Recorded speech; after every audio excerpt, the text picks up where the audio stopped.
Hardcore Wrestling Radio. In HWR, we may not drop a lot of pipe bombs, but we sure as hell drop a lot of F-bombs. So don't say you weren't warned. Ladies and gentlemen, at this moment in time, I'd like to pay a moment of tribute and silence to the passing of one of the greats in our wrestling industry. Jackie Fargo passed away this weekend. He worked with so many great wrestlers over the years, and we'd just like to take this moment in time to have a moment of silence to honor his memory. Thank you very much. I'd like to remind everyone tonight's episode of HWR has been brought to you by Morgan Freeman's brand new book, Titty Sprinkles. And giving that, we'd like to thank you to another edition of Hardcore Wrestling Radio. I'm the Shining Star, Rick Starr. And I'd also like to thank Double B Bujo, who did that wonderful opening. Billy, welcome to Hardcore Wrestling Radio. He's just dropped off. It looks like it's calling him again. Oh, shoot. Well, again. As we get Billy back, I'm going to welcome Andy to the show. Andy, welcome to Hardcore Wrestling Radio. Hello, and how's everybody doing this evening? Or morning if you live in the UK. And we also like to welcome Bay Area MVP, known as Will. Will, welcome to the show. Thank you very much, Rick, and everybody here. Let's get it on. Yeah, let's get it on indeed. And whoa, I'm back. Yeah, welcome back, Billy. Yeah, you kind of dropped off there as I was welcoming you to the show. Welcome to Hardcore Wrestling Radio. Yeah, it's the power of Titty Sprinkles that kicked me off Skype. Yeah, it's filing sexual harassment charges as we speak. I'd like to remind everyone that coming up very soon, tomorrow on WGS-TV, Christian Blake will be taking on Trucker Jones of the Trilogy for the GCW Heavyweight Championship. Who comes out on top? Who gets the title? The only way to find out is going to youtube.com/WrestleGamer tomorrow to see this fantastic main event from GCW. And, of course, we have the incomparable Lance Moss. Lance, welcome to the show. Thanks for having me. Let's get on with the show. Yeah, and we do have a special guest, a new person who's coming on. We'd like to welcome one of Andy's friends, Ashley. Ashley, welcome. Thank you. Hi, everybody. Thanks, guys, for having me. Yep. I'm on my debut here, and I'm looking forward to it. Can't wait to get going. Bring on Axl. Ashley, is it true that Andy chases ghost kitties, or he chases Dixie Carter's kitty? Dixie Carter, definitely. We don't want to be called Jimmy Savile. If I only knew what that reference meant. Anyway. Don't Google it. Don't. Yeah. No, I'm going to Bing it. Wow. As this show has a rough start, we're going to keep on trucking on. I would like to, of course, thank the show WrestleManiacs, who's been helping us out promote our special guest tonight, which is Axl Rotten. He's the ECW legend who will be joining us very shortly. For those of you who'd like to go over and check out this great page, it's www.facebook.com. Join in the mania. So get on over there and check them out. Guys, WrestleManiacs, thanks a lot. You guys fucking rock. We'll make sure to announce you again at the end of the show. Remember, that's WrestleManiacs, not commonly associated with Animaniacs, the animated show. So nobody on this call got that reference, did they? I did. I did. I did too. Got it. Okay. We just kind of wanted to forget about it because, unfortunately, I had to watch that cartoon several times and I just did not like it. But thank you for reminding me of that, horrible reminder. Sorry, I didn't mean to do it with a flat line joke. Beep. Rick, can I announce a promotion here that I'm going to be doing this weekend with GCW? Absolutely. Well, coming up this weekend, I'll have the opportunity to work with Ricky Morton and Robert Gibson of the Rock and Roll Express. So I'd like to announce a very special Q&A session that I would like to set up with the Rock and Roll Express. So you guys out there will have your own opportunity to ask questions to Ricky Morton and Robert Gibson. So send them in either to the Facebook page, facebook.com/Hardcore Wrestling Radio, or post them as a comment on my YouTube page, which is youtube.com/WrestlingGamer. Your very own chance to ask Ricky Morton and Robert Gibson a question of the legendary Rock and Roll Express. So be sure you guys head over to either Hardcore Wrestling Radio on facebook.com/Hardcore Wrestling Radio or youtube.com/WrestlingGamer. Send in your questions for Ricky Morton and Robert Gibson coming up this weekend. Don't ask Ricky Morton if he's best friends with Kevin Nash. Oh. Apparently he hates him with a passion. He called him a cocksucker. Wow. 7-foot cocksucker. 7-foot cocksucker. Dang. He don't half know how to pick on people because he's only about 5'6" himself. I bet he could suck Kevin Nash's cock standing up. Oh no, Wow. that's too much, Andy. And that's why it's hardcore. TMI. And yeah, so we're just gonna wait for Billy to make that call, and we will have Axl Rotten on the phone. And here at HWR, we would like to thank you for listening and not being, and I repeat, not being the IWC mark. And if you are, the show's not perennial or good for you to listen to. So stay if you want, but we're dropping some bombs if we want. The F-bombs. I think I want none of the bombs I did in the toilet.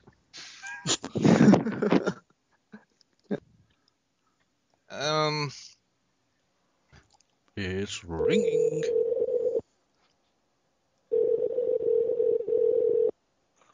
Hello.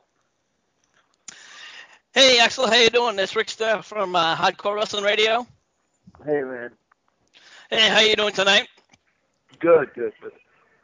Hey, Axel, you probably remember me. I'm Double B, Billy Boudreaux, formerly with WGS Radio. How you doing? Hey, what's up, guys? How's everything going tonight?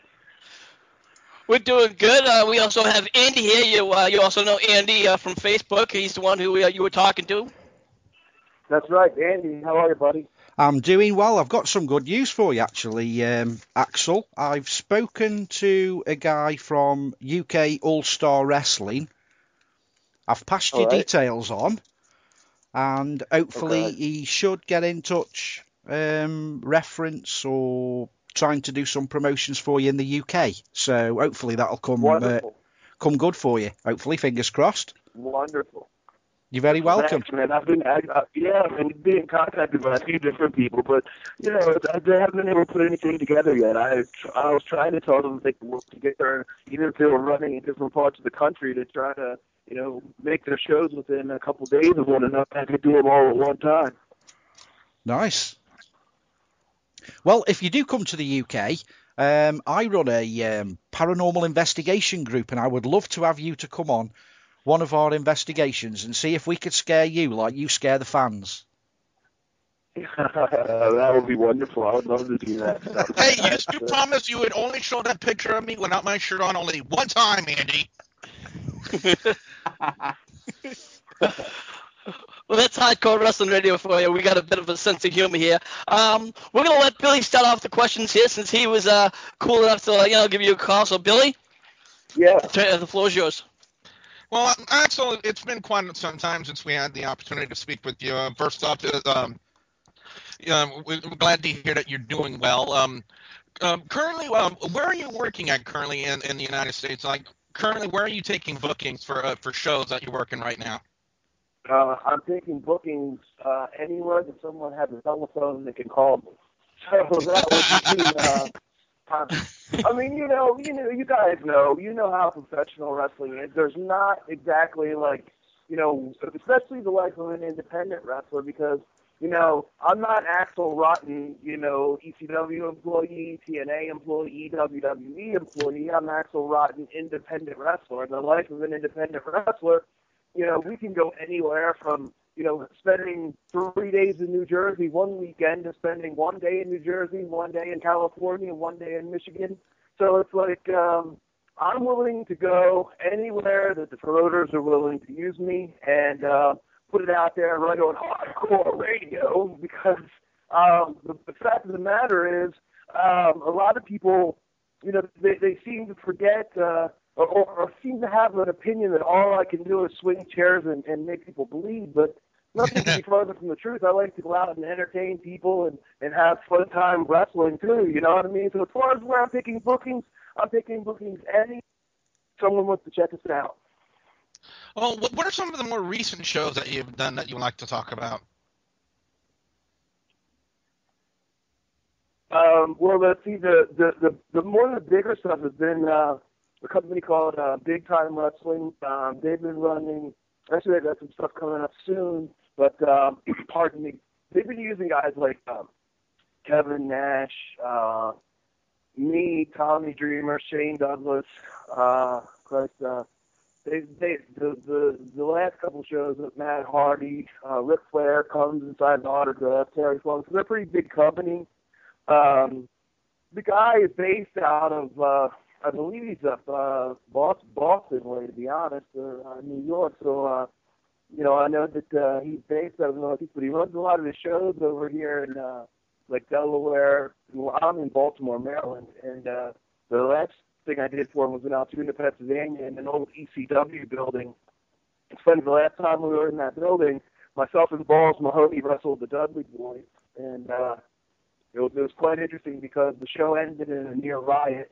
The fans, got involved in the match. It was incredible. But there's so many independent promotions. It's tough to be honest with. Fortunately, that's a good thing and a bad thing. Most of the bad thing is most of the independent wrestling sucks because the guys haven't been trained properly. They don't wear the proper ring gear. They look terrible. They don't know how to present themselves as a professional. So what it's doing, it's quickly degrading a business that I spent, my entire life wanting to get into and having the right to get into because I took the ass whippings and took all the, hazing and abuse to get into, where all these kids do nowadays is buy themselves a ring and call themselves a promoter, and boom, you have a promotion. And most of the guys in the ring are, about 5'6", 150 pounds, or they're either 5'6" and 450 pounds. So everyone's grossly out of shape and they don't know how to wrestle. So, I don't know how I got on that tangent, but it just got me thinking about independent wrestling and how disgusted I am with it nowadays. Yeah, I gotta agree with you to some extent because, myself being a commentator on the independents, it sometimes it does get out of hand and you don't see the people wearing the proper gear. But where's been one of the few places where you've taken bookings and you looked and you said, you know what, this is an all right promotion? Well, quite honestly, there's so many. I hate to say that. The last good show I wrestled was for those guys who run the Big Time Wrestling Show because the other people, there's another good company in Allentown, Pennsylvania, run by Appa's son, Sam, who's a lot smaller, one of the head shrinkers. He runs a company called WXWC4, and they have a good show going up there in Allentown, Pennsylvania. And part of the problem with independent wrestling, too, is I hate when independent wrestling tries to go on television with these one-camera shots, and it's like from 50 miles away, and everything's dimly lit, and it totally degrades the sport of professional wrestling. And that's one good thing I can say about WXWC4 is they have a little TV show, and they might only have 2 or 3 cameras, but it looks great. It's shot in digital, and it's well lit. And the performers take this stuff very seriously. So I'm really impressed with what they're doing up there in Allentown. And I wouldn't expect anything less from the son of one of the Wild Samoans. Hoffa is a legend, Sika a legend. Samuel himself, former WWF Tag Team Champion. He's a great competitor. So that's one of the best independent promotions out there. And here in Maryland, there's a promotion called Maryland Championship Wrestling, which they're excellent. I helped start that company back in 1998, and I've been away from them for a long time, but they still continue to run excellent shows. They have a great high-quality production value, which I think is very good because when you tell someone you're a wrestler and then you invite them to the show or they watch it on television and it looks third-rate, all you're doing is making yourself look third-rate. Yeah. My heart just sank because me working with GCW, I only have access to one camera, and I try my best to put on the best production value I can. Now, I'll make our cameramans go, heads on, we don't do it from 50 miles away, but I'm trying to help get it set up. But I want to ask you this kind of out of the blue question, Axl. Do you know anything about traditional championship wrestling? Is that the name of a company? Yes. I think they're based out of Arkansas. I guess I would be a no then if I had to ask if it was the name of a company. But same with you before, you can do a good TV show with a one camera shoot as long as the cameraman's on the ball and it looks good. What I was saying was I have seen so many that are horrible. And if you're looking and you tell someone, hey, watch my show or come see me, and then they look at it and then by scope of recognition, they put on Monday Night Raw or TNA Impact, and they go, wait a minute. This guy claims he's a professional wrestler, but when I watch him on television, it looks like he's jumping around in a barn with hay bales in the back and a tractor covered up by a tarp. So he's not really a professional wrestler. So I think a lot of times these independent guys don't take as much pride in their product as they should. But your original question is, traditionally, I've never heard of traditional championship wrestling. So is there something that you know about them that I don't? I consider it a blessing. Okay. Are they? Well, they're not a bad company, but fact of the matter is, they on their active roster on their website, they have a picture of a giant teddy bear as part of their roster. Oh, I'll have to look that up. I just think that it's embarrassing when. Look, people need to understand something. I mean, and I want to make this perfectly clear to everyone who's listening and you guys. I'm sure it doesn't take you guys long to figure out who's a goofball and who knows what they're talking about. But if you have not made a living as a professional wrestler, I don't consider you a professional wrestler. If you have not paid your bills, i.e., you don't work at Walmart, you don't deliver pizza, you don't do anything, your primary source of income is your professional wrestler, you're not a professional wrestler. You are a Walmart clerk who has a hobby as a professional wrestler. You are a fireman whose hobby is professional wrestling. I was a professional wrestler, made a living doing that. That's the only job I had and paid my bills doing it.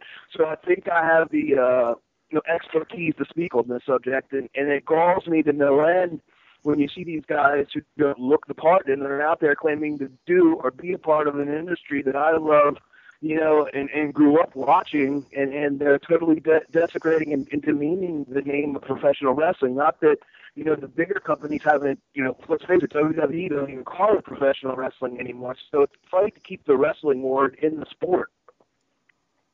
I want to ask you this question since you kind of brought that up a little bit. Have you ever been in the ring with someone who claimed that they were properly trained, and you could tell from just being in the ring with them that he wasn't, and then you decided to just stick it to him in the middle of the match?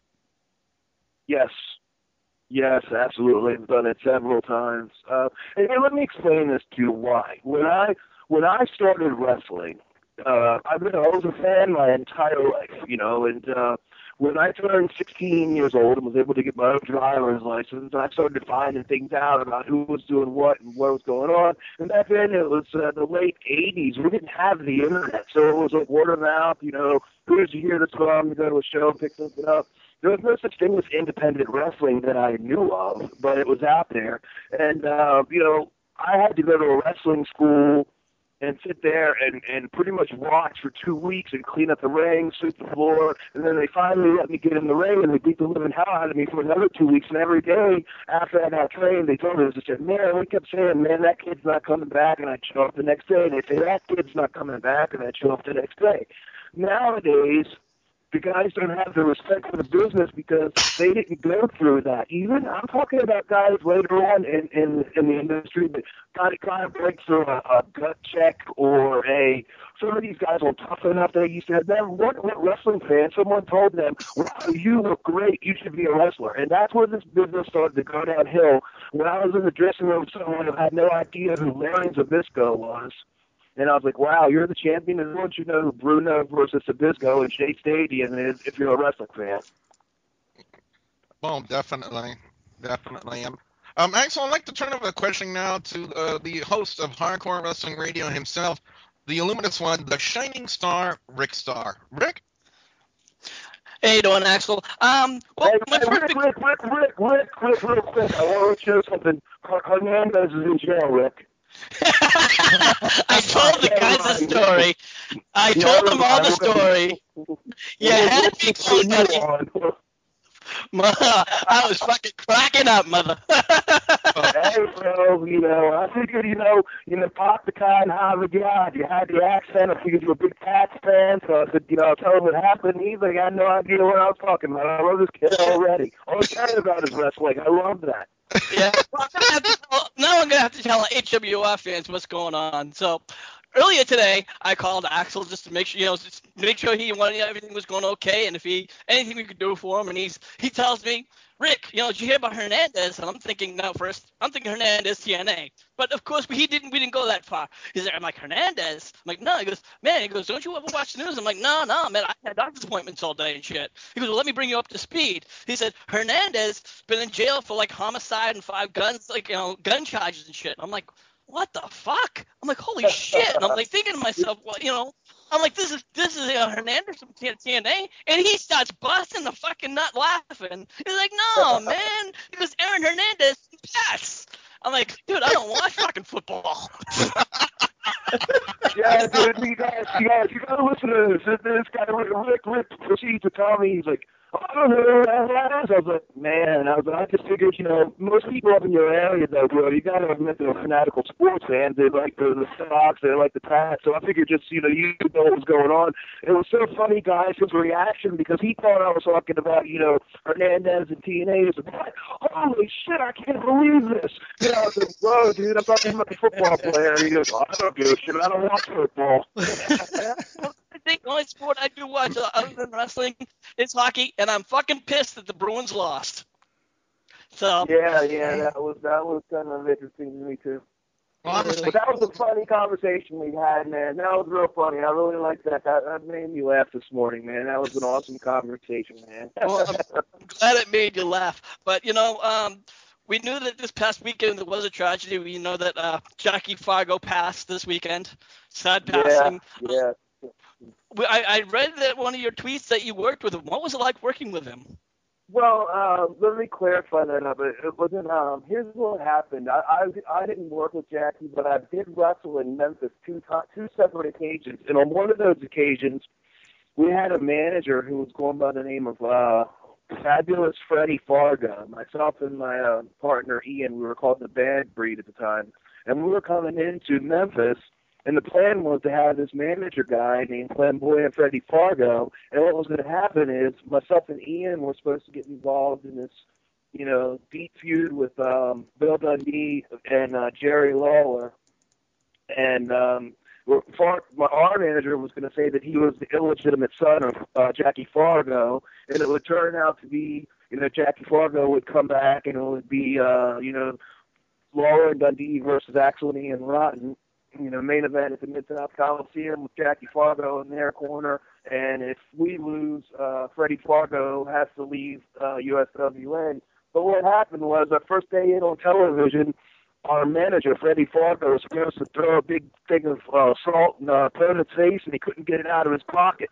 And if you guys know anything about Memphis wrestling, it's live on TV. There's no re-edits. It's doing it live, just like Raw. He couldn't get the powder out of his pocket. So, Ian and I went ahead to go ahead and beat the guy and pinned him. But he looked like a total jackass on live TV. And the very next week he left. So we never did get to do our thing with Jackie Fargo. But I'll tell you what, Jackie Fargo was the king of Memphis long before Jerry Lawler was the king of Memphis. And Jerry the King Lawler will tell you that. And if it wasn't for Jackie Fargo, we would have no Jerry the King Lawler. So some people say that's a bad thing, some people say that's a good thing. But I'll tell you, the King has never been anything but gracious to me, and I have nothing bad to say about him. I'll tell you, I know it's a tragedy for him to lose a guy like Jackie Fargo because to the fans in the South and the fans in Memphis, he was, literally a humongous star and a household name in the 50s and 60s especially.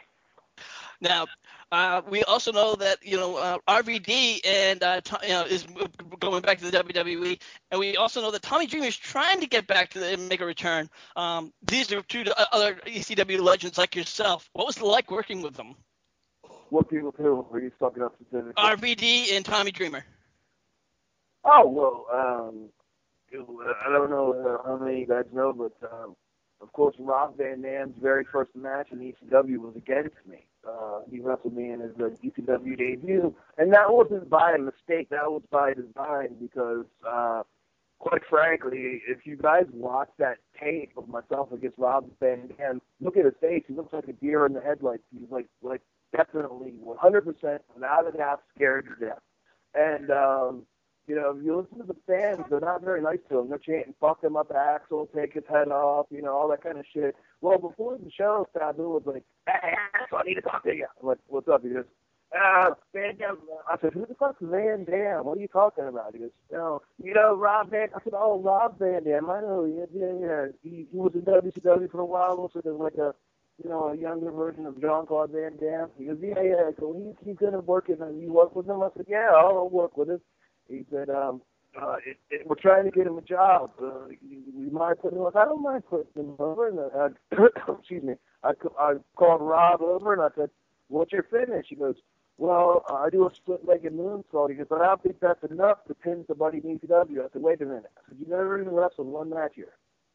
If your finish is a split-legged moonsault and you want to get over, pin me with your finish." He's like, "Really?" I said, "Yes. That's just pin me with your finish. Trust me, it'll work." And I said, "Hit me with all your stuff, and I'll make sure." I said, "Tell me what you do." Because I like to do this drop kick off the top rope. I like to do a frog splash. I like to do a flip senton to the floor. I said, "Okay, I'll get all that in for you. That's what you want to do." Boom. We did it. Came back. Everyone loved the match. Sabu said, "Thank you so much." I think, and Paul came over and said, "Oh, Axl, that was a great match. Thank you so much for taking care of him." And Dan came over and said, "Oh, thank you. Come to find out, he got a job out of it." And I'll tell you what, to be honest, wrestling Rob Van Dam, he's one of my favorite guys to be in the ring with. I've said this publicly, and I'll say it again. The tag matches that myself and Bob Mahoney had with him and Sabu were always good matches. Single matches I've had with Van Dam have always been good. The single matches I've had with Sabu have been good. Van Dam has always been one of those guys that I just click with in the ring, and I enjoy working with him. And people would think by our differing styles that, it would clash. But no, it was smooth like fun. I can go in there and wrestle you. People don't know about me that I was an amateur wrestler. I won the AAU Junior Olympics. I won the Northeast Regionals in amateur wrestling. So I'm not like some flop when it comes to wrestling. Only thing, my gimmick was to beat people up. That was my gimmick. I mean, that wasn't who I was. So, and as far as Tommy Dreamer goes, I got nothing to praise for Tommy Dreamer. I mean, I've tagged with him on several occasions. Myself and Balls Mahoney, along with him, wrestled, Tracy Smothers, and Tommy Rich. One time we had the opening match in the ECW arena. We ended up going 35 to 40 minutes in the opening match. And that's unheard of in ECW arena unless it's the main event. But we had such a good time.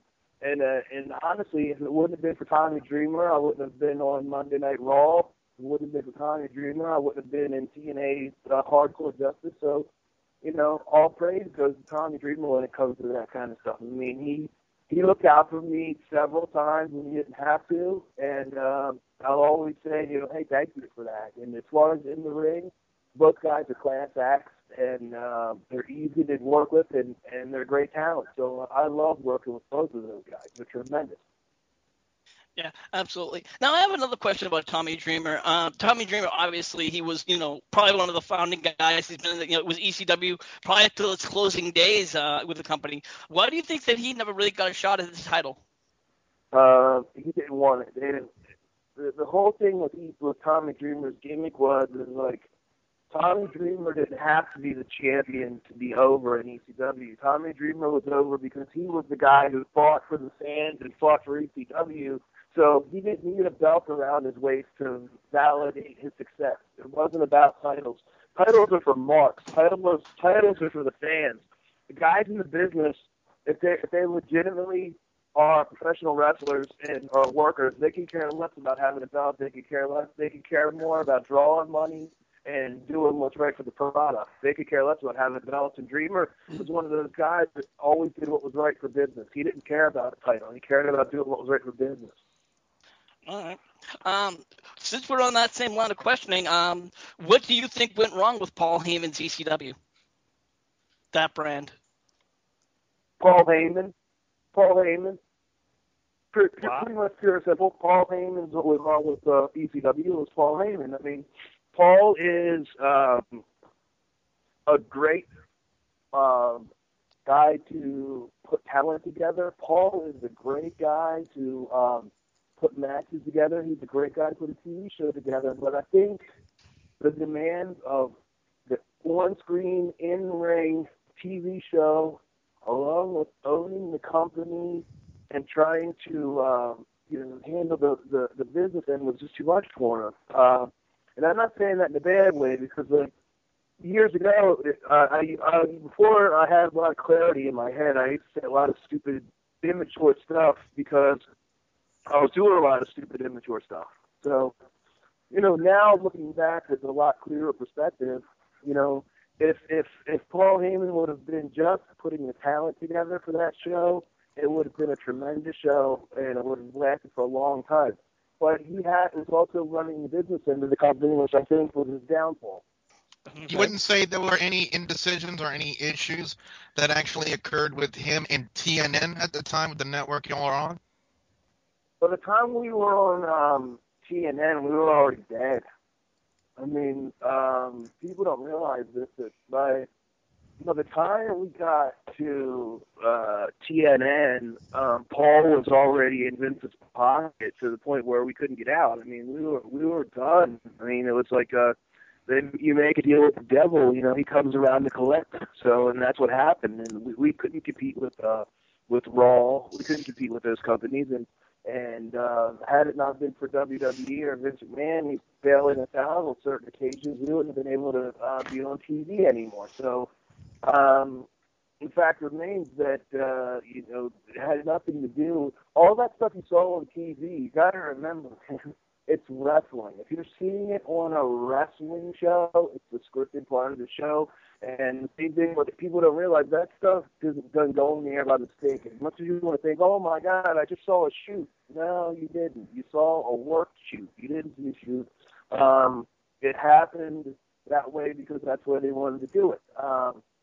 And the fact remains that ECW by 99, late 98, early 90, it was done. I mean, Paul had got to the point where there was no way to fix the financial ruin that the company was in, and it was just like operating on fumes at that point. All right. One other question I want to ask is, before I turn it over to Andy, is what do you think? Do you think that the hardcore genre has lost its flair with the fans, or do you think it's still something can still be reunited? Reignited. See, here's the thing that people need to understand: hardcore wrestling isn't barbed wire chairs on hardcore. I mean, I had a Taipei death match 2 or 3 weeks ago at IWA, and we tore the house down. And people want to see those matches as long as you're doing them correctly. There's guys that claim to be wrestlers just go out there and arbitrarily hit themselves with weapons, and the fans. Same thing with bad wrestlers. Bad hardcore is bad hardcore. Bad scientific is bad scientific. Bad promo is a bad promo. It doesn't matter who's doing them. If you can't do them well, you shouldn't do them. And I tell guys all the time when I put shows together, or if I'm working with them, I said, listen, if you don't know how to do it, out there in front of the crowd is not where you practice. That's at the gym or in the wrestling school. So, hardcore wrestling, garbage wrestling, that stuff where, guys with no talent, just beat each other with boards and stuff like that. But if you go back and watch myself versus Ian Rotten in our feud, we didn't just do that. The weapons supplemented our anger. We had a reason why we were using them, and we looked for pinfalls during our matches. There was a mutual hatred that we did.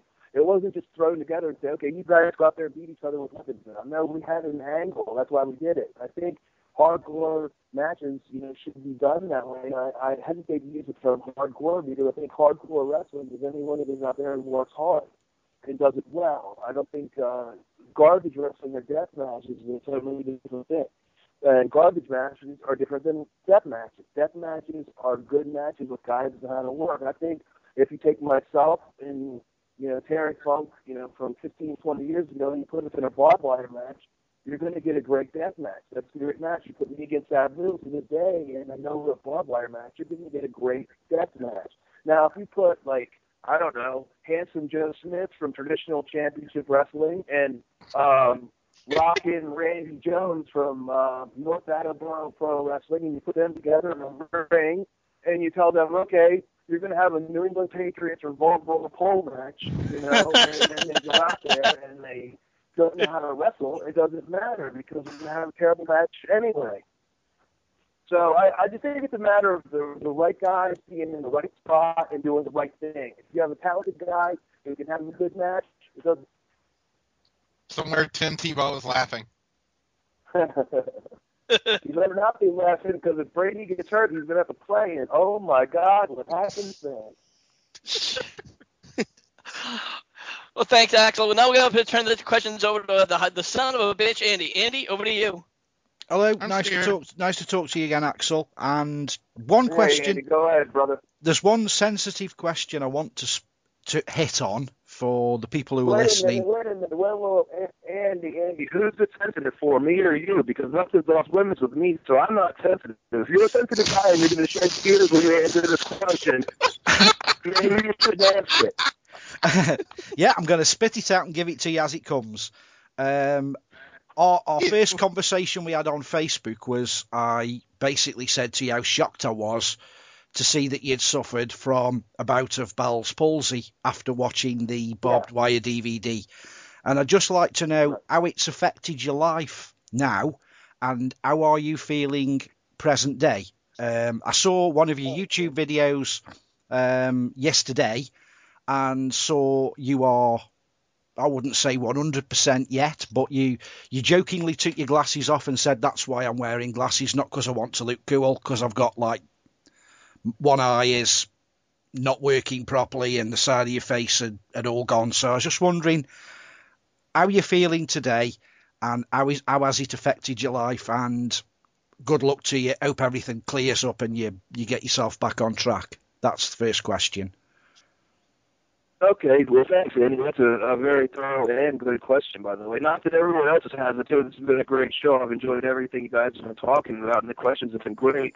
Andy, the thing with the Bell's palsy is, if those of you that don't know what we're talking about, if you're a wrestling fan, it's the affliction that hit Jim Ross as to why his face is paralyzed on one side. Well, I have the same thing.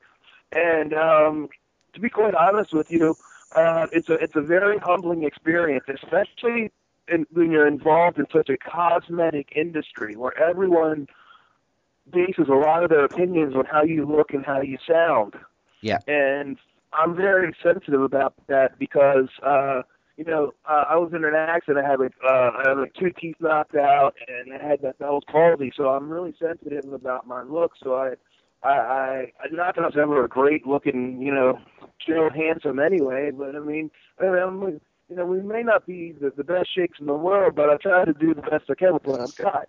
And I'm working hard to get back. I just read, that taking the right minerals and vitamins help. But as far as wrestling goes, competing in the ring, I can do anything I want, as far as that goes. But I know now that, for so many years I thought I was superhuman. I was out there, getting thrown through tables, getting beaten with barbed wire, getting lit on fire.